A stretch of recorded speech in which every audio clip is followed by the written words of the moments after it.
हाय guys. तो कैसे हैं आप लोग। आज की जो हमारी वीडियो है ना, या लेक्चर है, इस लेक्चर में हम लोग कवर अप करेंगे एक्सेलरेशन कि एक्सेलरेशन किस बला का नाम है। और एक्सेलरेशन के बारे में हम ऑलरेडी जो है डिस्कस कर भी चुके हैं। उसकी वीडियो का लिंक ये ऊपर आपको शो कर दिया जाएगा कि what acceleration in actual is.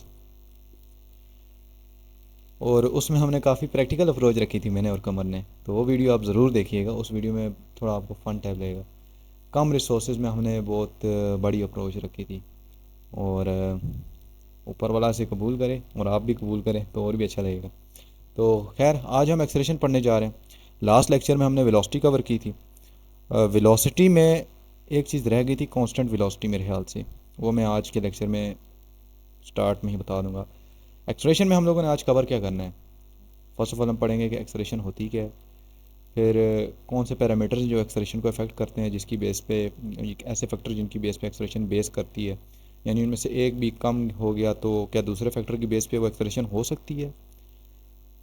एक इस पे एमसीक्यूज भी बहुत दफ़ा आता है जहाँ तक मुझे याद है, और ये एमसीक्यूज आना भी चाहिए। इट्स टू डिटेल्ड, आपको पता चल जाएगा।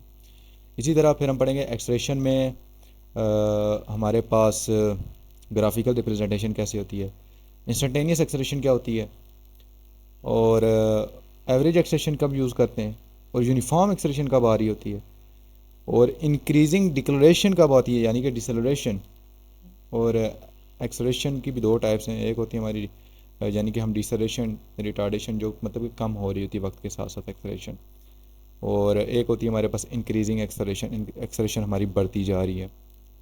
Acceleration is motion. और ये जो हमारा मोशन का चैप्टर है, इसकी बेस है, यानी कि मैकेनिक्स में मोशन की बेस है एक्सेलरेशन। यानी कि जिस तरह हमने पढ़ी वेलोसिटी, जिस तरह हमने पढ़ी डिस्प्लेसमेंट वेलोसिटी, और अब पढ़ेंगे एक्सेलरेशन। यानी कि एक्सेलरेशन जो है डिपेंडेंट है वेलोसिटी पे, वेलोसिटी डिपेंडेंट है डिस्प्लेसमेंट पे, और डिस्प्लेसमेंट इज़ द पिलर है, समझ लें। ठीक है। अ, उस बेस पे हम लोग जो है इसको कवर अप करेंगे। So without any further delay, let's move on to the lecture. Hi guys, तो आ गए आप लोग। यहाँ पर आज हमने पढ़नी है एक्सेलरेशन। ठीक है। सो एक्सेलरेशन जो है हम पढ़ेंगे। लिख लेते हैं यहाँ पर हम लोग एक्सेलरेशन लिख लेते हैं। एक्सेलरेशन में हम लोग जो है बहुत सारी कवर अप करेंगे चीज़ें। देखते हैं कितनी आज कवर हो पाती हैं। सही है। एक्सेलरेशन जो होती है हमारे पास rate of change in velocity होती है, सिंपल वर्ड्स में कहें तो। और सिंपल वर्ड्स मुझे भी बहुत अच्छे लगते हैं। रीज़न, क्योंकि स्टूडेंट को सिंपल्स में जो समझ आती है वो नॉर्मल में नहीं समझ पाएगा। तो एक्सेलरेशन को हम लोग डिनोट करते हैं स्मॉल ए से, और उसके ऊपर एक ये बार आती है, क्योंकि एक्सेलरेशन एक वेक्टर क्वांटिटी है, तो बार आपको पता है किस चीज़ पे आती है। और फिर वेलोसिटी का था rate of change of velocity, यानी वेलोसिटी के रेट की जब भी हम बात करेंगे, ऑलरेडी हम डिस्कस कर चुके हैं, तो टाइम आ जाता है डिवीज़न में। यानी टाइम के साथ साथ हमारी वेलोसिटी में क्या चेंज आएगा, तो चेंज आएगा तो यहाँ पर डेल्टा भी आ जाना है। सही है। डेल्टा ये सिंबल होता है डेल्टा का। और टाइम के चेंज के साथ, तो यानी कि टाइम भी चेंज हो रहा है, तो उसको भी हम डेल्टा टी कर लेंगे। अब ये डेल्टा टी और डेल्टा वी का मतलब क्या है, यानी कि वी एफ। थोड़ा मैथमेटिकल कर लेते हैं यहाँ पर, फिर हम इसको समझते भी हैं कि ये एक्चुअल में है क्या। माइनस वी आई, ठीक हो गया। V F minus V I divided by T F minus T I. अब यहाँ से तो यही समझ आ रहा है, टी आई सही नहीं है ना, यही समझ आ रहा है कि जो हमारा टी एफ और टी आई है वो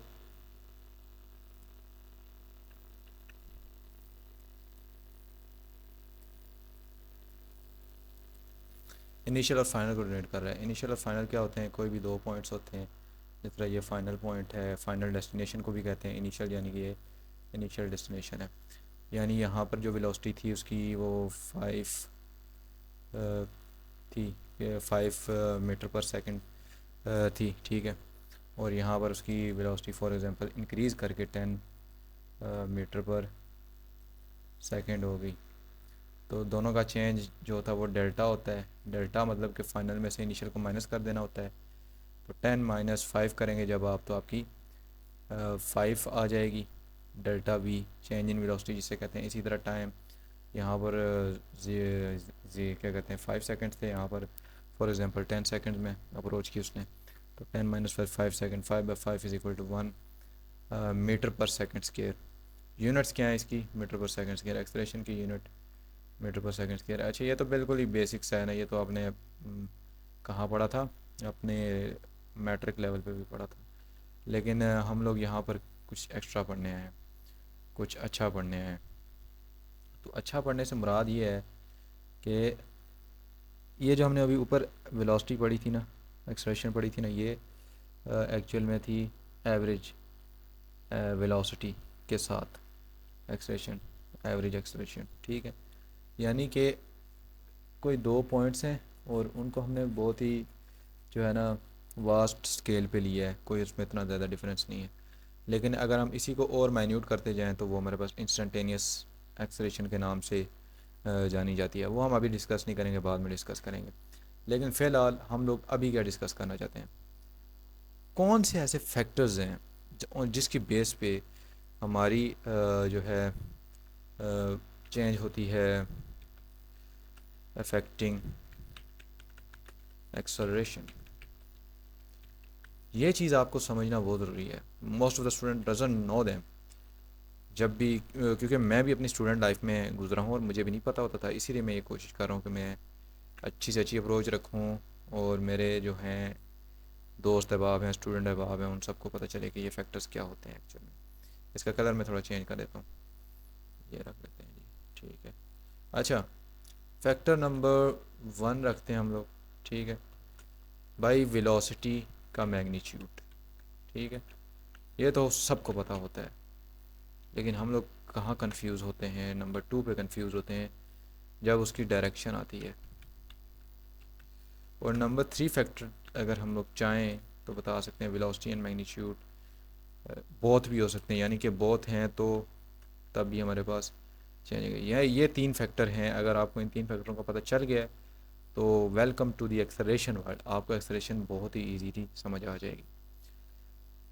ये 3 फैक्टर इफेक्ट कैसे करते हैं, वेलोसिटी का मैग्नीट्यूड, यानी कि अगर फाइनल वेलोसिटी मेरे पास थी 5 और इनिशियल थी 5, तो फार्मूले के हिसाब से तो 5 माइनस 5 कितना हो गया, 0। यानी वेलोसिटी का मैग्नीट्यूड 0। टाइम चाहे जितना मर्जी हो, उसने 10 सेकंड गए, 20 सेकंड गए, चलो 20 सेकंड भी कर लेते हैं, इन्फिनिटी को अप्रोच नहीं करेगा क्योंकि 0 ऊपर है। नॉमिनेटर में 0 हो तो हमारा इन्फिनिटी अप्रोच नहीं होता, इतना सबको पता। तो 0 हमारी आ जाएगी acceleration, in simple words 0 metre per second square, ठीक है। लेकिन यहाँ पर तो मैग्नीट्यूड चेंज ही नहीं हो रहा, ये तो सेम मैग्नीट्यूड है। ये कंडीशन तब आती है जब हमारे पास कांस्टेंट एक्सेलरेशन हो, सॉरी कांस्टेंट वेलोसिटी हो, और तब एक्सेलरेशन हमारी 0 होती है, कांस्टेंट नहीं होती, 0 होती है। कांस्टेंट वेलोसिटी का केस होता है ये, क्योंकि देखो वेलोसिटी 5 थी पहले भी, और 10 सेकंड मतलब 5 सेकंड गुजरने के बाद भी, या 20 सेकंड जितना भी टाइम गुजर गया उसके बाद भी कितनी है हमारी 5 ही है, ठीक है। यहाँ पर इसको छोड़ते हैं। अब मैग्नीट्यूड से कहने के मुराद क्या है, मैग्नीट्यूड से ये है कि अगर यहाँ पर 15 मीटर पर सेकंड कर दिया जाए और 5 यानी कि 15, आने वाले 20 सेकंड में उसने 10 का गैप किया है, 15 माइनस 5 10 का गैप आ गया, यानी कि बीच में 10 metre per second velocity change आई है, जिसको हम डेल्टा वी कहेंगे। चेंज इन वेलोसिटी, 2 पॉइंट्स पे चेंज इन, ये 2 पॉइंट्स हैं, ए एंड बी नाम दे दो या आई एफ दे दो, ये 2 पॉइंट्स हैं हमारे पास जिन पर चेंज आया है, सही है, ये कहना चाह रहा हूँ मैं। ये हमारा ये जो है ना हमारा, ये वेलोसिटी मैग्नीट्यूड को वेरीफाई कर रहा है कि यानी कि 10 मीटर पर सेकंड बाई मेरी वेलोसिटी चेंज हो गई है, 5 से 15 चली गई है बॉस। तो यहाँ पर मेरी एक्सेलरेशन किस वजह से चेंज होगी, किस फैक्टर की वजह से चेंज होगी, वो फैक्टर होगा वेलोसिटी का मैग्नीट्यूड, यानी कि वेलोसिटी के न्यूमेरिकल वैल्यूज़ में क्या चेंज आ रही है। अभी हम डायरेक्शन में नहीं गए, यूँ समझ लो कि हम स्पीड के बारे में बात कर रहे हैं, यानी यूँ समझ लो कि हम अभी डिस्टेंस की बात करें, डिस्प्लेसमेंट में नहीं गए। अभी हम डिस्प्लेसमेंट में जाते हैं। अब तुम लोगों को पता चलेगा वेक्टर हैं क्या, पता वाई वी यूज़ वेक्टर, हमें वो डायरेक्शन बताते हैं। फॉर एग्जांपल मेरे पास एक बहुत ही आइडियल केस का, बहुत ही सिंपलिस्टिक केस का मैं लूँगा यहाँ पर, जो है ना केस, और उस केस को समझना और रियल लाइफ प्रैक्टिकल एग्जांपल खुद निकालना, तब तुम्हें समझ आएगी कि what direction effects in the case of acceleration. Okay, और ये केस किस मोशन में पाया जाता है ये कोई टीचर नहीं बताता, बहुत कम टीचर बताते हैं स्कूल लेवल में, मुझे भी नहीं बताया था, बड़ा दुख होता है, लेकिन यूनिवर्सिटी लेवल में अच्छे टीचर मिले जिन्होंने बताया। सर्कुलर मोशन का केस हो बॉस, ठीक है, जब आपके पास सर्कुलर मोशन का केस होगा ना, ये आपका रेडियस हो जाना है, और ये जो फोर्स उसको वहाँ डिराइव कर रही होगी, उसको हम क्या कहते हैं, सेंट्रीपिटल फोर्स कहते हैं, सेंट्रीपिटल फोर्स, और वो हमारे पास होती है mv² ओवर आर, सिंपल।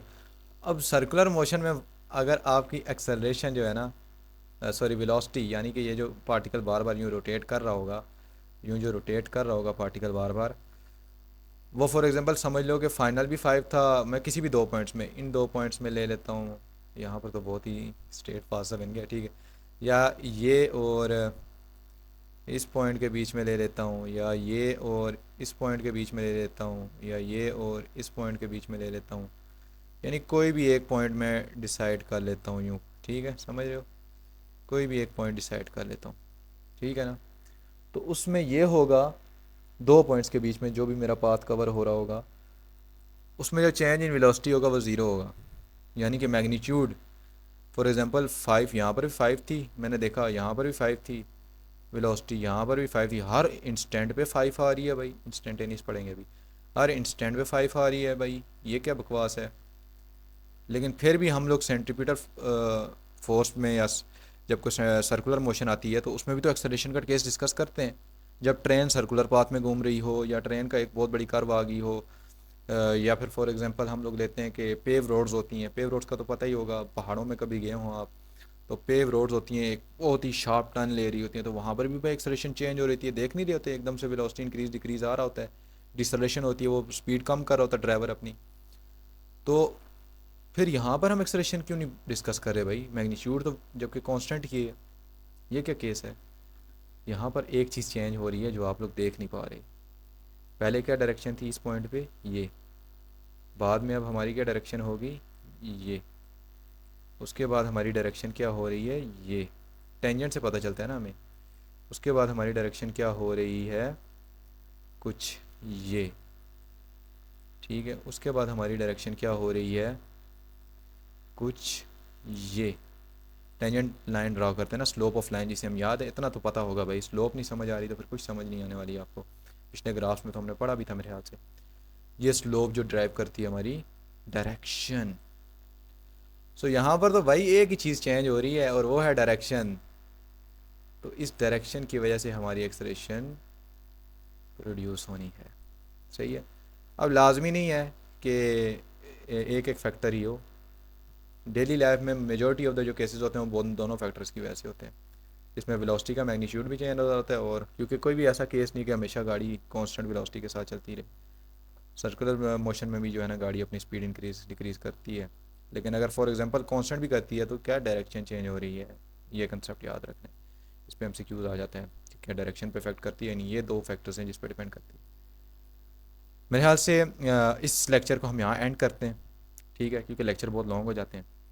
हमने पढ़ा क्या, हमने पढ़ा भाई एक्सेलेरेशन क्या होती है, बेसिक बेसिक सा, बहुत ही बेसिक पढ़ा, मतलब अभी हम इसके अभी इंस्टेंटेनियस पढ़ेंगे हम अभी, और कुछ इसके ग्राफिकल रिप्रेजेंटेशन पढ़ेंगे, ठीक है, वो मैं नेक्स्ट लेक्चर में रिकॉर्ड करूँगा। आज के लेक्चर के लिए इतना काफ़ी, क्योंकि एक्सट्रैक्शन बहुत ही वास्ट टॉपिक है।